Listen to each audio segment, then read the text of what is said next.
Mengapa surat Al-Fatihah disusun paling pertama dalam Quran? Padahal surat pertama turun kan Al-Alaq. Iya juga.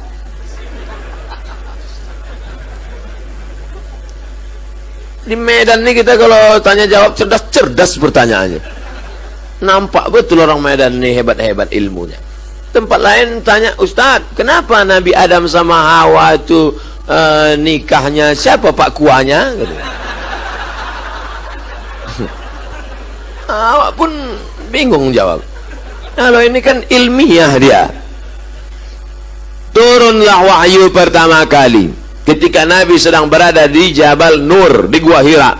Iqra bismi rabbikal ladzi khalaq, khalaqal insana min 'alaqin, iqra wa rabbukal akramul ladzi 'allama bil qalam, 'allamal insana ma lam ya'lam. Nabi pun menggigil kedinginan, turun ke bawah sampai di bawah, lalu kemudian dia minta kedinginan, diselimuti oleh Khadijah. Ketika sedang diselimuti turun ayat, ya ayyuhal muddatsir, hai orang berselimut, qum, bangun, fa'anzir, beri peringatan. Lalu dia pun disuruh beri peringatan. Siapa yang mesti diberi peringatan? Turun yang ketiga, wa anzir ashiratakal aqrabin, berilah peringatan kerabat-kerabat dekatmu. Dipanggillah pakciknya, pamannya, bibinya semua, dibawanya ke depan bukit Jabal Sofa, Jabal Marwah, bukit Sofa, bukit Marwah. Nabi pun naik ke atas bukit Sofa. Sampai di atas bukit Sofa, Nabi berkata kepada orang Makkah, hai penduduk Makkah, kalau ku katakan di belakang Jabal Abi Quwais ini ada kafir musyrik yang mau menyerang kita, apakah kalian percaya? Sadaqnaka, kami percaya ya Rasulullah. Kalau ku katakan di belakang ini ada musuh mau menghancurkan Makkah, apakah kalian percaya? Kami percaya ya Rasulullah. Kalau ku katakan aku sudah dapat wahyu dari Jibril, aku Nabi, kalian percaya? Datang Abu Lahab, tabban laka ya Muhammad, celaka kau Muhammad. Turun ayat, tabbat yada abi lahabi wa tabba ma aghna anhu maluhu wa ma kasab sayasla naran dzata lahab wa imra'atuhu hammalatal hatab. Jadi kalau begitu susunan Al-Quran, yang pertama Iqra, yang kedua ya ayyuhal muddatsir, yang ketiga wa anzir ashiratakal aqrabin, yang keempat tabbat yada abi lahabi wa tab. Pas kita buka Quran sekarang di Medan, yang pertama Al-Fatihah, yang kedua Alif Lam Mim. Jadi Quran mana Quran Medan nih? Quran yang ada di Lauhil Mahfuz, fi Lauhim Mahfuz, yang ada di Lauhil Mahfuz itu susunannya pas macam susunan yang ada di Medan.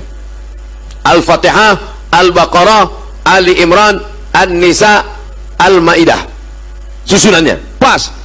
Lalu kemudian turun ke tempat transit namanya Baitul Izzah.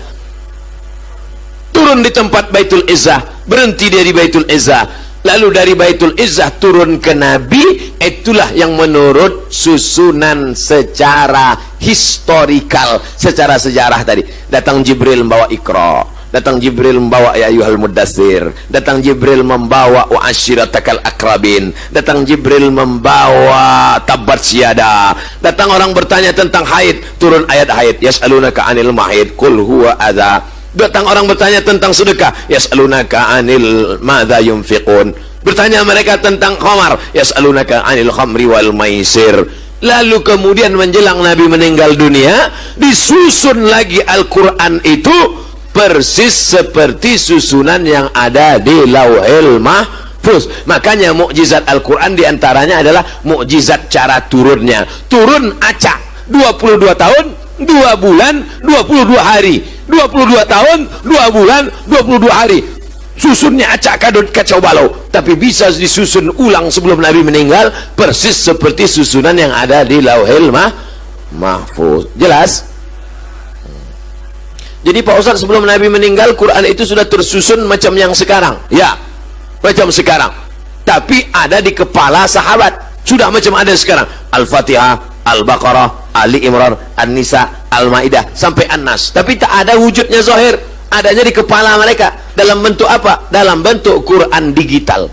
Main klik-klik aja, klik Al-Baqarah muncul, klik tiba-tiba yang di dalam kepalanya klik-klik tadi meninggal gara-gara memerangi nabi palsu, namanya Musailamah Al-Kadzab, nama kampungnya Yamamah, dibuatnya surat palsu.